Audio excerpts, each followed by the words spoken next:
Աշխատակիցների ուսուցման ներքին համակարգի բացակայություն։ Նախ ասեմ, թե ինչն է խնդրի էությունը, հա։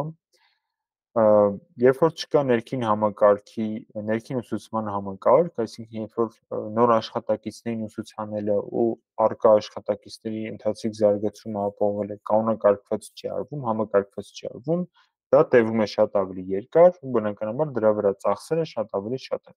Այդ ծախսերը կարող են լինել եւ ծախսային հոդվածով երևացող, հա, ինչ որ արտաքին տրեյնինգներ եւ այլն, եւ կարող են լինել չերևացող, օրինակ այլ աշխատակիցների ծախսած ժամանակը նոր աշխատակիցների վրա, այլ աշխատակիցների նոր աշխատակիցների տված հարցերին պատասխանելու վրա ծախսած ժամանակը։ Դա չի երևում, ավելին այդ ծախսերը անելը թիմում սովորաբար խրախուսվում է, հատկապես բռն թիմերում, հա, համախմբված թիմային մտածելակերպով թիմերում այդ ծախսերը նույնիսկ խրախուսվում են, այսինքն խրախուսվում է թիմակիցներին օգնել, թիմակիցներին սովորացնել, թիմակիցներին բանել, հա, mentorship անել, հա, իրենց աճացնել, զարգացնել եւ այլն։ Ինչը ոչ թե ասում եմ, որ վատ է, այլ ասում եմ, որ դրա չհամակարգված լինելը բերում է ավելորդ ծախսերի։ Նույն թիմակիցներին սովորացնելը, նույն թիմակիցներին աճացնելը կարելի է անել շատ ավելի համակարգված ու շատ ավելի քիչ ժամանակային կորուստներով։ Օրինակ, եթե մենք պետքա թիմին պատկերացրեք, մենք էլի գնանք հին օրինակին, հա, մենք աշխատում ենք Trello-ով, որպես task management-ի ծրագիր, այսինքն մենք մեր task-երը Trello-ով ենք կառավարում։ Հիմա եկել է նոր աշխատակից, որ Trello-ին երբևէ Trello-ով չի աշխատել, ծանոթ չի Trello-ին։ Պիտի սովորացնի։ Ինչ է լինում միջին վիճակագրական ընկերություն։ Լինում է հետևյալը։ Այդ աշխատակցի ղեկավարը կամ ավելի փորձառու աշխատակից, վերցնենք ղեկավար։ Այդ աշխատակցի ղեկավարը նստում սովորացնում է Trello-ով աշխատել։ Ստացվում է, որ աշխատակցի ղեկավարը ծախսում է օրինակ 2 ժամ Trello-ն սովորացնելու վրա, որը որ եթե աշխատավարձի հաշվարկով անենք, կարող է ստացվի, որ ծախսում ենք դրա վրա 10,000,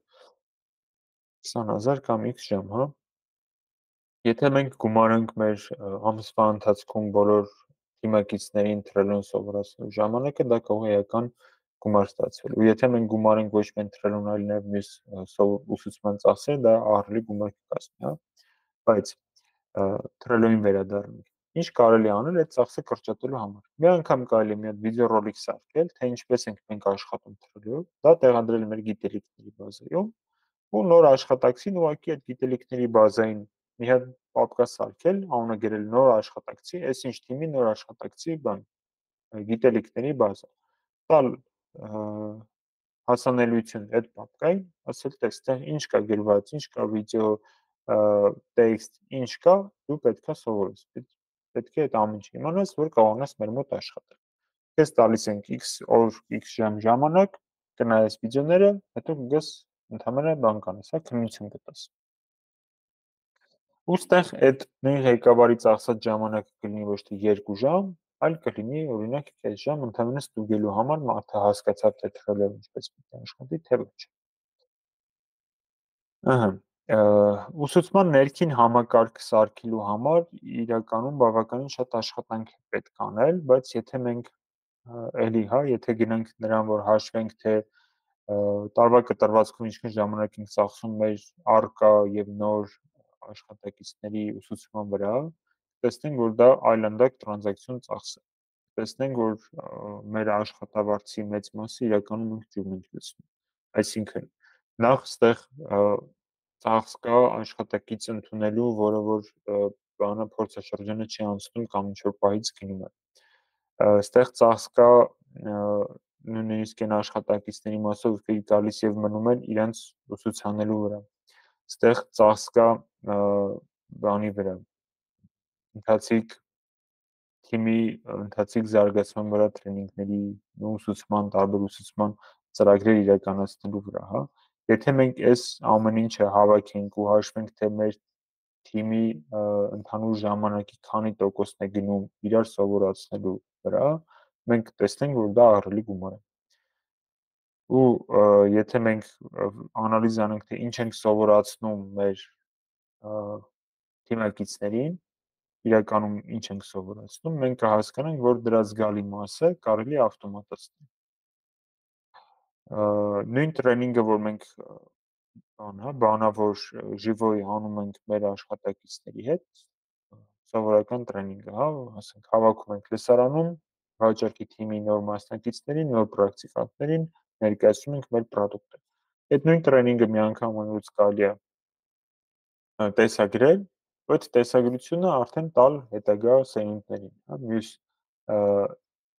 նոր եկող աշխատակիցներին տալ տրեյնինգի տեսագրությունը։ Իհարկե, ստեղ կասեք, որ ժիվոյի տրեյնինգը չի տեսագրված տրեյնինգը չի փոխարինի ժիվոյին, ես համաձայն եմ 100%-ով չի փոխարինի, բայց էականորեն կկրճատի։ Այսինքն կարելի է օրինակ մի ամբողջ օր 8 ժամանոց տրեյնինգ ժիվոյի անցկացնելու փոխարեն տալ 8 ժամանոց տրեյնինգ տեսագրությամբ ու անել 2 ժամանոց տրեյնինգ ժիվոյ, հա։ Արդյունքում այն մարդը, որ 8 ժամ պիտի տրեյնինգ աներ, կծախսի 2 ժամ, 6 ժամ կշահեք, հիմա հաշվեք այդ մարդու աշխատավարձով 6 ժամ ինչքան է ստացվում, տեսնեք, որ դեռ քիչ գումար չի։ Ու սենց կաթիլ, եթե հավաքեք, կհասկանաք, որ շատ մեծ տրանզակցիոն ծախս կարելի է կրճատել ներքին ուսուցման համակարգ սարքելու միջոցով։